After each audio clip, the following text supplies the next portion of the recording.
Animal Fair Values, A Tale of Self-Control. Hudson the Hippo, written by Felicia, illustrated by Lesley Danson. Hudson woke up in a bad mood. This was not unusual. He often woke up in a bad mood. But today he felt like he couldn't control himself. There was no reason for his bad mood. The night before, Hudson had heaved himself out of the lake. As the sun set, he went out to find his dinner. He was a huge animal and he had a huge appetite. Sometimes he walked for hours through most of the night looking for grass to chew. Then, back at the lake with a full stomach, Hudson had sunk below the surface of the water to sleep. From time to time, his big, sleeping body had floated to the surface without him doing anything. He came up for air, then sank down again, up and down, all night long. But today, Hudson felt like the only thing that would make him feel better was if everyone else was in a bad mood too. He gave an angry grunt and knocked his younger brother over on purpose. Bump, bump. And that made Hudson feel a lot better. Then he knocked his brother over again. Hudson was really out of control. Bump, bump. But Hudson's brother wasn't in a bad mood like Hudson. He knew how to control himself. "Hi, Hudson," he said. "Do you want to play wrestling? What fun!" "Of course I don't want to play," snorted Hudson. Hudson was still angry. He looked around for someone else he could grunt at and bump. There were lots of other young hippos around. Many were resting in the middle of the lake. Only their eyes, ears, and noses poked above the surface. Splash! Splash! Hudson frowned at them. They were having a good time. He'd put a stop to that.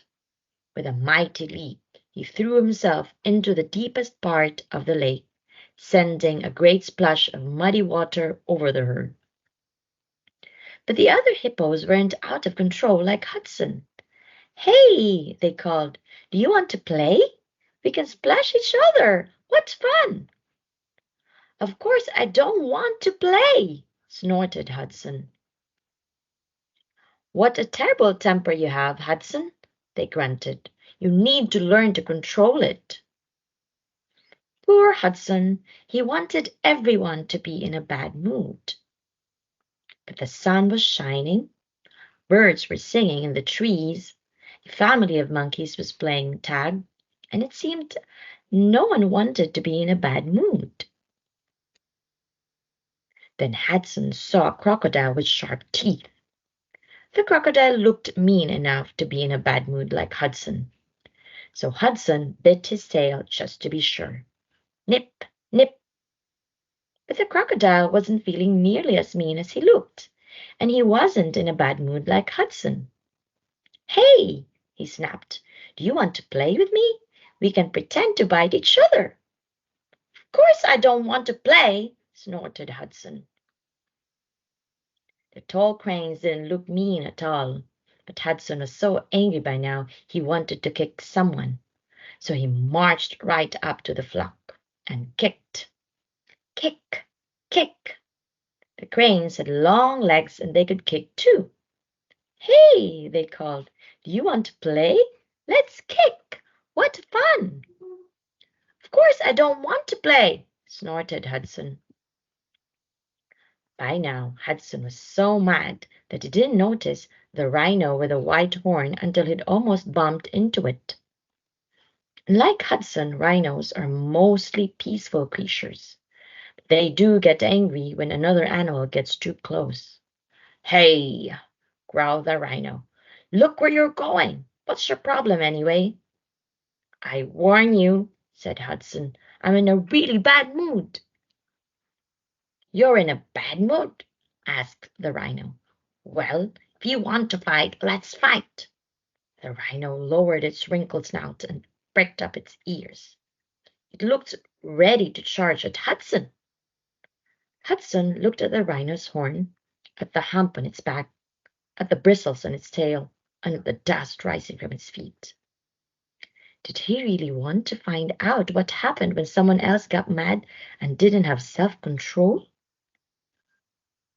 Hudson looked back at the cranes, still kicking their legs in a wild dance, at the crocodile snapping at its own tail, and at the hippo splashing in cool water. He looked at the sun and the trees and the tall grass. He took a deep breath and felt calm. He felt in control of his feelings. "Maybe tomorrow," Hudson said to the rhino in a happy voice. He turned his back on the surprised animal and he went back to play with his friends at the lake. Maybe if he had more self-control, he could have more fun. The end.